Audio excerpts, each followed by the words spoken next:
On applaudit ou pas? L'équipe de France qui a battu, la France qui a battu son record de médailles historiques qui datait de Pékin, eh bien c'est fait, 44 médailles désormais, c'est une de plus que Pékin et il y en aura forcément plus parce qu'avec la boxe, on en a 3 qui sont assurés. On est content ou pas? L'équipe du soir, oui, très content. Hein? Bien sûr. Magnifique. Faut pas s'habituer, hein, c'est pas, on n'est pas la Chine ou les États-Unis. Hein, c'est jamais vu ce qu'on vit là. Donc faut prendre. Faut prendre. Ce serait bien qu'on s'y habitue quand même.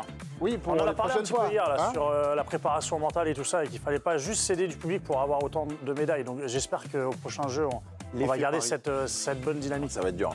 Président, ça claque ou pas d'être président le jour où on bat le record de médailles quand même? Eric Ravessandratana quand même. Président historique. C'est J'avoue. plus fort C'est que... c'est pas du hasard, j'espère. C'est pas le hasard. On va être prévenu. C'est plus fort que capitaine du PSG?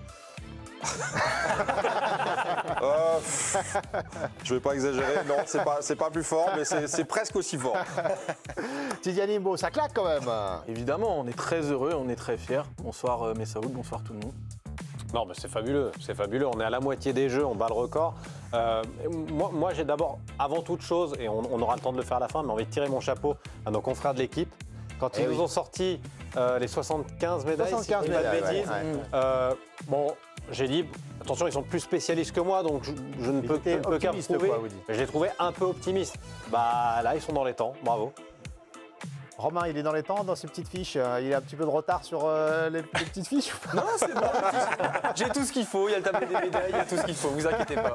Non, mais en fait, c'est un catalogue qu'il a tous les jours en même temps. Ah, il y a beaucoup de choses. C'est un hein. peu normal. Beaucoup de choses à dire. Il y a un sondage ou pas ce soir? Absolument, il y a un sondage et vous savez comment ça se passe. C'est sur l'équipe Connect que ça se passe. Donc c'est sur le site ou l'application l'équipe. Vous allez voir et c'est notamment par rapport au record de médailles de l'équipe de France. Est-ce que ce sont déjà des jeux réussis avec ce record de médailles? Il y a le côté symbolique et il y a ce que ça dit sur la réussite de ces jeux. On s'attarde quelques instants.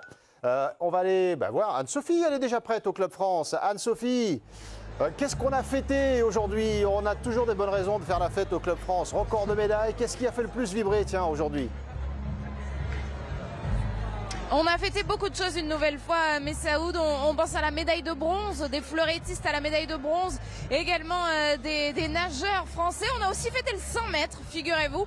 On l'a regardé avec beaucoup de plaisir dans ce Club France. On ne supporte pas uniquement les athlètes français, mais également le sport et ce 100 mètres qui est une épreuve reine des Jeux Olympiques. Tout le monde en a profité au Club France et vous le voyez, c'est en train de continuer derrière moi, hein, alors que certains athlètes sont encore engagés. On pense notamment à Félix Lebrun également, pour qui on a beaucoup vibré aujourd'hui, engagé en double encore, qui ne sera donc pas là ce soir, mais ça n'empêche pas les supporters français de rester et de faire la fête. On va vivre ces séquences que vous avez pu tourner avec tous nos envoyés spéciaux, hein, Charles-Antoine Nora, Tom Trichereau et Corentin Roland durant tous ces Jeux Olympiques. On revient vous voir dès que vous le souhaitez, évidemment, Anne-Sophie, pour partager ces ondes toujours aussi positives du côté du Club France. Record de médailles. On va l'afficher de nouveau, hein, ce tableau des médailles pour l'équipe de France. Mais qu'est-ce qui vous marque dans ce record? C'est le chiffre ou c'est que ce soit atteint aussi vite?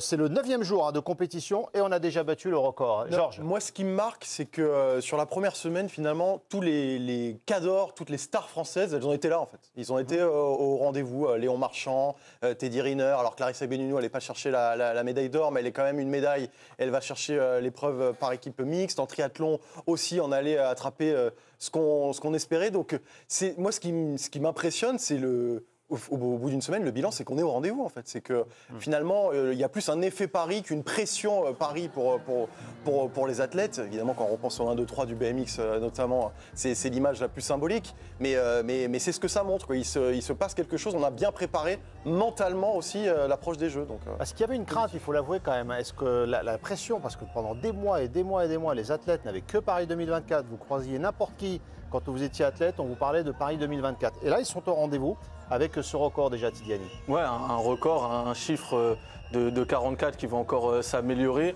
Évidemment, je pense qu'il y a beaucoup de fierté de la part des athlètes, mais aussi de la part du public, parce que l'idée, c'est vraiment d'avoir cette fête et c'est aussi quelque part ce qu'avait été le message politique avant les Jeux Olympiques. La compétition sera réussie s'il y a des médailles. Bon, là, les médailles, on les a. Et moi, si je dois retenir quelque chose, Georges a raison quand il dit qu'on a des têtes d'affiche. C'est très important d'avoir cet effet d'entraînement avec des stars très identifiées. Mais moi, je retiens aussi la pluralité des disciplines dans lesquelles on a été susceptibles de briller, des disciplines nautiques, des disciplines cyclistes, des disciplines diverses et variées. On n'a pas fait comme Londres ou Pékin, on avait clairement ciblé des sports à médailles et puis ils savaient qu'ils allaient faire beaucoup de médailles sur ces sports-là. C'est ça, effectivement. Timothée, vous étiez à la natation, c'est la dernière course aujourd'hui, on y reviendra tout à l'heure. Vous en avez pris plein les yeux. Ouais, non, c'était un grand moment. C'était un grand moment avec, je pense, un public France qui s'est approprié cette Paris La Défense Arena parce que les gens ne voulaient pas partir à la fin. Ceux qui étaient là ce soir n'étaient pas forcément là pour les finales de Léon Marchand, mais tout le monde a conscience qu'ils étaient dans un endroit qui avait marqué ces Jeux. Moi, ce qui me frappe, et je rejoins un petit peu Georges, c'est que les Français sont présents au rendez-vous.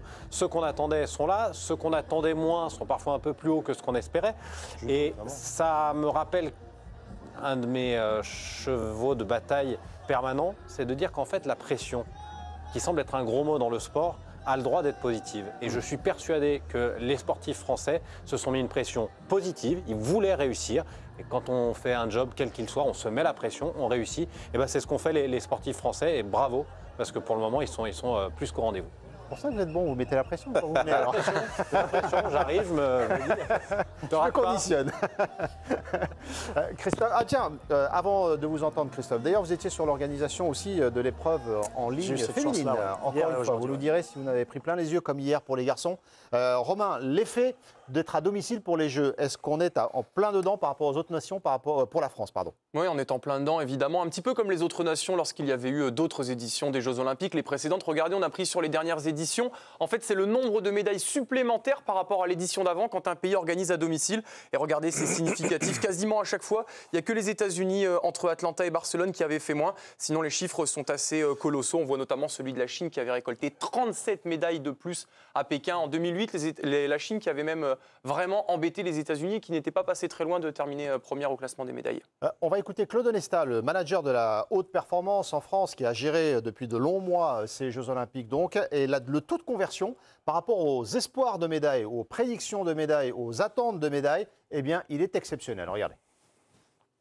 Et aujourd'hui, quand on constate cette réussite de la première semaine, on s'aperçoit, en faisant le calcul, qu'on est à 84% de taux de conversion, ce qui est bien évidemment exceptionnel. Et c'est là que je dis, c'est multifactoriel, c'est pas uniquement le travail qui a été engagé auprès des fédérations, des athlètes et des coachs qui a produit ça, c'est bien évidemment porté aussi par l'enthousiasme, l'engouement, que la folie qui existe dans les salles, dans les stades, et qui est un élément essentiel de la réussite de nos athlètes. Mais pour que les athlètes réussissent dans un environnement survolté, il faut qu'ils soient prêts. Un athlète qui n'est pas prêt et qui reçoit cette poussée du public peut parfois justement y vivre une chape de plomb plus qu'un tremplin. C'est exactement ce que vous disiez, Timothée. Vous auriez pu être manager de la haute performance. Et bientôt. Je postule. Christophe, vous avez vécu avec l'Alpe d'Huez. Non, mais c'est vrai, ce public qui vous pousse et qui vous amène à vous transcender. Vous avez l'impression que c'est exactement ce qu'on est en train de vivre sur ces Jeux? Moi, je considère que c'est même plus que ça. Il y a eu l'Alpe d'Huez. J'ai aussi fait 8 fois le Tour de France. Et donc, j'ai fait 8 fois l'arrivée aux Champs-Élysées. Et franchement, là, c'est beaucoup plus que moi j'ai vécu, en tout cas sur la route, hier et aujourd'hui. C'est beaucoup plus que ça. Ce que j'en vois au Club France, cette émulation qui est en train de se passer, toute cette effervescence autour, là, il y a une vraie ferveur populaire là, qui est en train de s'installer.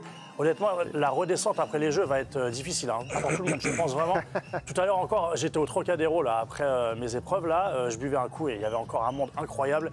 Et encore une fois, on l'a revu, mais ça, on le voit partout, des gens qui suivent sur leur téléphone les épreuves d'après, et notamment ce qui s'est passé à la natation. Donc voilà, on se retrouve à 5, 6, 7 autour d'un téléphone, et ça, c'est vraiment des choses incroyables. On ne voyait plus ça, en fait, et voilà, et ça fait vraiment du bien. Donc il y a beaucoup de choses qui se passent autour de ce Paris 2024 et des choses extrêmement positives. Et on a un très bon, Sophie qui bon danseur. Non, mes yeux étaient attirés par ce danseur. Il est au premier plan, qui est au Club France. Mais ça, vous ne vous méprenez pas, c'est la préparation du breakdance. C'est ce qu'on verra sur la place de la Concorde. On en tient un très bon. Moi, ce que je voulais rajouter, parce que c'est vrai qu'on parle beaucoup de la ferveur et de l'ambiance, et ce que ça a pu peut-être provoquer pour amener les athlètes à surperformer. Il y a aussi d'autres choses. Voilà, on a vu Claude Onesta, ils ont mis en place des choses, notamment la maison de la performance, aussi pour que les athlètes, en ce moment, à côté du village olympique, ils aient tout ce qu'il faut pour pouvoir se préparer de la meilleure façon possible, mieux que les athlètes étrangers. Il y a des petites choses aussi qu'on a pensé qu'on faisait peut-être pas avant. Je sais pas, par exemple, quand j'entends à la natation Léo Marchand, Nanodou, ils avaient un appartement à côté. Moi, ça me rappelle le langage des Britanniques, en fait, vraiment, quand on était à Londres en 2012, où Dave Brailsford, qui était le patron du cyclisme, disait l'important, c'est les gains marginaux, les petits pourcentages. Il faut aller chercher là et là, la performance, s'habituer aussi à l'ambiance. Donc, moi, je vois ce que j'avais vu à Londres en 2012, vraiment, dans l'élan qu'il y a là, et je suis d'accord avec ce que tu as dit dans l'intro, Christophe, c'est qu'il faut que ça serve pour la suite, parce que les Britanniques, ils avaient été énormes à Londres, et à Rio, derrière, ils étaient deuxième également au classement des médailles. Donc il faut que ça suive pour que ça change un peu la préparation française. Parce qu'il y a eu une politique du long cours à Londres, on l'a déjà évoqué. Juste après les Jeux Olympiques d'Atlanta, ils ont mis en place une vraie direction, un vrai cap. Ils s'y sont tenus pour obtenir ensuite les résultats qu'ils ont eu à partir de 2012. Mais c'est vrai que moi, quand je vois le total des médailles, évidemment, beaucoup de fierté, on est content, on est dans un moment ponctuel incroyable qu'est les Jeux Olympiques. Mais moi, j'espère, et je pense déjà aussi à l'héritage. Et l'héritage, c'est quoi? C'est aussi que j'espère que ces Jeux aideront à faire prendre confiance en France, qu'il y a un enjeu qui est aussi au niveau de l'éducation et de la santé publique, au niveau du sport, parce que c'est bien beau de se féliciter, d'avoir des médailles, d'être fier de nos athlètes, etc. Mais il faut aussi leur donner, les moyens de performer sur la durée et pas juste sur des one-shots. Et deux, il faut aussi que ça profite plus largement que le sport également. Dans quelques instants, on reviendra sur un 100 mètres absolument extraordinaire. La finale du 100 mètres absolument époustouflante, cette finale. On reviendra sur la dernière médaille de Léon Marchand et de la natation. L'or de Djokovic, c'était un moment là aussi extraordinaire aujourd'hui. Félix Lebrun en bronze, il a sa médaille. Lui aussi, il entre dans l'histoire du tennis de table. Bip bip. Franchement, il entre dans l'histoire du sport français avec cette médaille. On reviendra sur Teddy Riner qui a dit Los Angeles 2028, j'y serai. Et puis l'équipe de France de hand qui nous a fait peur. Le basket 3-3 qualifié pour la demi-finale face à la Serbie. C'était absolument dingo, exploit monumental de nos basketteurs. C'est le programme de l'équipe du soir si vous nous rejoignez pour cette édition spéciale après que le record qui est battu 44 médailles. C'est une de mieux déjà que Pékin, qui était notre record absolu. Est-ce que vous êtes confiant pour la suite de ces Jeux? Vous me dites juste oui ou non pour aller continuer à chercher des médailles. Oui, Georges, oui, Kyliani. Ça dépend de l'objectif. Si c'est les 80 médailles exigées par les hauts fonctionnaires de l'État, je pense qu'on n'ira pas à 80 médailles. Mais si on est à 75 comme l'équipe, moi je me fie à l'équipe, pas les 75, etc. Si on est à 60, c'est déjà bien. C'est l'équipe. Timothée. Optimiste. Optimiste. Christophe. Très optimiste. Optimiste. Président. Ouais, très optimiste. Eh ben, vous êtes optimiste Bien sûr. comme qui? Le manager de la haute performance. Claude Onesta. C'est problématique. Claude Onesta, qui est très optimiste et qui nous le dit. Et ensuite, on revient sur cette finale du 100 mètres. J'entends dire depuis quelques jours, oui, mais la deuxième semaine, ça va être beaucoup plus compliqué. Alors, je ne sais pas qui sont les visionnaires qui savent que ça va être plus compliqué. Moi, je ne m'engage pas dans ces analyses-là. Je dis juste qu'on avait 85 potentialités de médailles au départ. On en a consommé 43. Il en reste 42. Ça veut dire que quand on fait l'analyse des disciplines à venir, on n'est pas plus en difficulté en potentiel qu'on ne l'était sur la première semaine. Mais on est devant une deuxième semaine où il faut rester très concentré, très appliqué, mais qui n'est pas plus dégradé en termes de potentialité. Voilà, optimiste, Claude Onesta avec sa gouaille. Eric, rapidement. Ouais, non, je voulais revenir sur l'engouement parce que il y a le côté public, le suivi des épreuves. Vous en avez parlé tous, mais je n'étais pas forcément sûr d'avoir cet engouement-là. Et je pense qu'il a donné une dynamique entre la cérémonie plus le suivi des gens. Ça a donné une dynamique assez incroyable et je pense que les sportifs derrière se sont mis au diapason de tout ça et ont voulu être vraiment performants. Donc du coup, entre ça et leur préparation personnelle, ça a été exceptionnel.